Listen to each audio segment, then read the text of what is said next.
চমকি দুনিয়াতে স্বাগত জানাই তোমাদের সবাইকে। আশা করি তোমরা সবাই ভালো আছো। আলহামদুলিল্লাহ আমিও ভালো আছি তোমাদের দুয়ায় আশীর্বাদে। আর এই যে আমি সকাল করে উঠে পড়েছি, উঠে চাটা বসিয়ে দিয়েছি, চা হচ্ছে বা হয়ে গেছে। আর আমি যাব একটা জায়গায়, তোমরা দেখতেই থাকো তো তোমরাও বুঝতে পারবে আমি কোথায় গেছি। আর এই যে আমি এখানে চানাচুর বিস্কুট সব সাজিয়ে ফেলেছি, আমি সকলকে চা মানে করে দিয়ে খাইয়ে তারপরেই আমি বেরোবো। আর আমি সকাল করে উঠতে আমার এখনও ঘুমটা ছাড়েনি ঠিকভাবে, আমি তাও চা ফা করে নিলাম, করে এই যে দেখতেই পাচ্ছ 5:30 বাজছে সকাল। আর আমি এই যে রেডি হয়ে গেছি, আমি রেডি হয়ে তোমাদের আয়নার সামনে দাঁড়িয়ে দেখে দিচ্ছি আমি এক্ষুনি বেরোবো। আর এই যে বলতে বলতে আমি বেরিয়ে পড়েছি। আমি বেরোবার সাথে সাথে আমি যে রাস্তায় ভিডিও করছিলাম দেখছিলাম যে এত কুয়াশা, মানে রাস্তার ভালোভাবে মাঠের ওপারের যে বাড়িঘর আছে সেগুলো পর্যন্ত আমরা দেখতে পাইনি, এত অবস্থা খারাপ ছিল কুয়াশাতে। আর এই যে দেখতে পাচ্ছ রাস্তাঘাটে কেউই সেরকম ছিল না, দু একটা গাড়ি যাচ্ছিলো, এরকম লোকজন তো কাউকেই দেখতে পাচ্ছিলাম না, শুধু গাড়ি যাচ্ছিলো কিছু কিছু।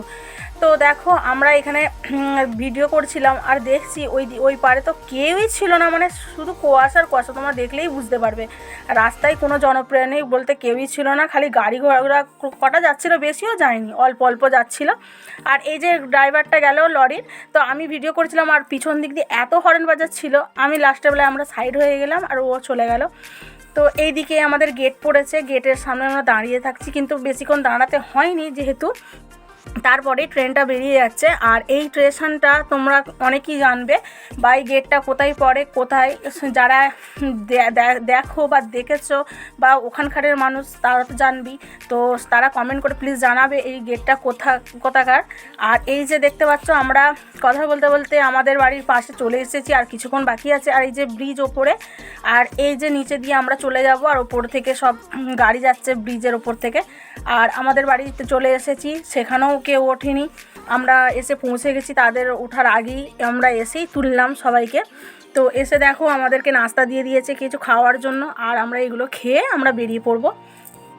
আমরা চা ফা করে দিয়েছিল, দেওয়ার পর আমরা এইসব খেয়ে দিয়ে এক্ষুনি বেরোবো, বেশি দেরি করলে তো হবে না। তো আমি একটা জায়গা থেকে এসেছি, আমার তো মাথা খুবই ভারী হয়ে গেছিলো, মানে মাথা যন্ত্রণা হচ্ছিলো, সকাল করে বেরিয়েছি। আর এই যে দেখো মাকে নিয়ে আমরা বেরিয়ে পড়লাম। আজকে যাচ্ছি তোমাদের মানে আমার মাকে নিয়ে ডাক্তারখানায়। আমার মায়ের শরীরটা খুবই খারাপ ছিল, আর কেউ সেরকম ছিল না পাশে যাওয়ার মতো। তো আমার ভাই আর আমি ছিলাম, কেন আমার বাবাই 5 মাস হলো মারা গেছেন, আর মাই আছে একমাত্র, মানে আমাদেরকে রেখে গেছে মাকে দেখার জন্য। তো সকলেরই বাবা প্রিয়, মা প্রিয় সকলেরই, কারোর মা নেই কারোর বাবা নেই, সবাইরই বুঝতে পারছো, যাদের নেই তারাই বুঝবে কি মানে কেমন হয় তাদের ভিতরটা। তো মাকে নিয়ে এবার মাকে তো ভালো রাখতেই হবে, বাবা যেহেতু আমাদের হাতে রেখে গেছে, তো সেই জন্য মাকে নিয়ে ডাক্তারখানায় চলে যাচ্ছি। আর এই যে এত জাম হয়েছে, গাড়িতে এত জাম হয়েছে, আমরা রাস্তায় দাঁড়িয়ে আছি, তো আমরা ভাবছি বসে বসে যে আমরা ঠিক টাইম মতো পৌঁছাতে পারবো কি না। আর অ্যাপেলো জায়গাটা এমন জায়গা, তো সেখানে একটু লেট হলেই না ডাক্তার উঠে চলে যায়। মাকে নিয়ে এটা হলো 4 বার দেখানো হচ্ছে। আর এই যে আমরা ব্রিজে উঠে পড়েছি, আর এইখানে আমরা তাই কাকুকে বলছি জলদি জলদি চালাতে, যে আমাদের অনেক লেট হয়ে যাচ্ছে। আর এই যে ব্রিজটা নতুন হচ্ছে, এখানে তোমরা একটা আশ্চর্য ব্যাপার দেখতে পাবে কি, মানে এখানে যে ছোট ছোট যে মানুষগুলোকে দেখতে পাচ্ছ, আমরা প্রথমে কি ভেবেছিলাম যে কোনো হনুমান হয়তো মানে বসে আছে, আমরা তো অবাক হয়ে গেছি। তারপরে ভালো করে যখন দেখলাম যে ছোট ছোট মানুষগুলো কিভাবে কত রিস্ক নিয়ে কাজ করছে। আর এইদিকে একটা মেট্রো ট্রেন যাচ্ছে, তোমরা ভালো করে তোমাদের দেখাতে পারলাম না, বা আমরাও দেখতে পাইনি ভালো করে, এত স্পিডে গেছে সেটা, তো আমরাও দেখতে পাইনি বলে তোমাদেরকেও আমি দেখাতে পারিনি, তার জন্য খারাপ লাগছে দেখাতে পারলাম না বলে। আর এই যে আমরা অ্যাপেলোর এতে ঢুকেই গেছি, অ্যাপেলো মানে আমরা যেখানে দেখাবো ডাক্তারটা মাকে, তো সেখানে ঢুকে গেছি আমরা। সেখানেও প্রচণ্ড জাম ছিল, অতিরিক্তই জাম ছিল, মানে খুবই কষ্টের মধ্যে আমাদের মানে সাইড কাটতে আসতে হয়েছে। আর এই যে দেখতে পাচ্ছ লাল যে বোর্ডটা লাগানো হচ্ছে, ওটা এমার্জেন্সি, অ্যাপেলোর এমার্জেন্সি। ওখানে মানে খুবই সাংঘাতিক মানুষরা থাকে, যাদের খুবই এমার্জেন্সি থাকে তারাই থাকে। আর এখানে গাড়ি পার্কিংয়ে ছিল, কিন্তু গাড়ি পার্কিংয়ের এইগুলো আমাদের রাখতে দেবে না, কেন আমাদের ওই ডিপার্টমেন্টে না, আমাদের অন্য ডিপার্টমেন্টে, আমরা শুধু ডাক্তারটা দেখাবো বলে আমরা অন্যদিকে চলে যাচ্ছি। আর এই যে মেন হসপিটালটা লেখা আছে, এখানে সব কাগজপত্র জমা দেয়, যাদের অপারেশন হয়, যাদের অনেক কিছু ব্যাপার থাকে। তো কিছু কিছু মানুষ এসে সব চলে যাচ্ছে, মানে ডাক্তার দেখিয়ে প্রচুর পরিমাণে ভিড় ছিল। আর এখানে আমরা যেখানে ডাক্তারটা দেখাবো, ডাক্তারবাবু বসেন, সেখানে মানে গাড়ি রাখার পার্কিং আছিল, তো সামনে অনেক জাম ছিল। তো এখানে দেখতেই পাচ্ছ গাড়ি রাখার পার্কিং।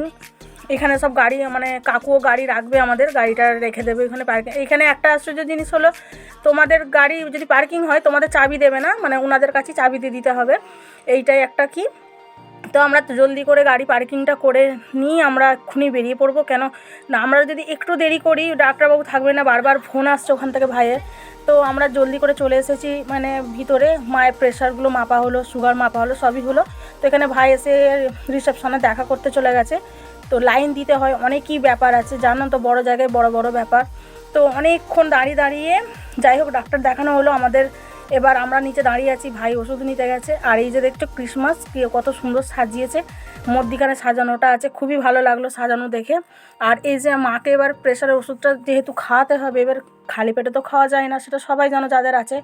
তো জলদি করে ভাই একটা দোকানে, এইসব দোকানে মানে গেল, গিয়ে মায়ের জন্য খাবার কিছু নিয়ে এসে আমরাও একটু একটু খেয়ে তো আবার বাড়ির দিকে রওনা দিলাম।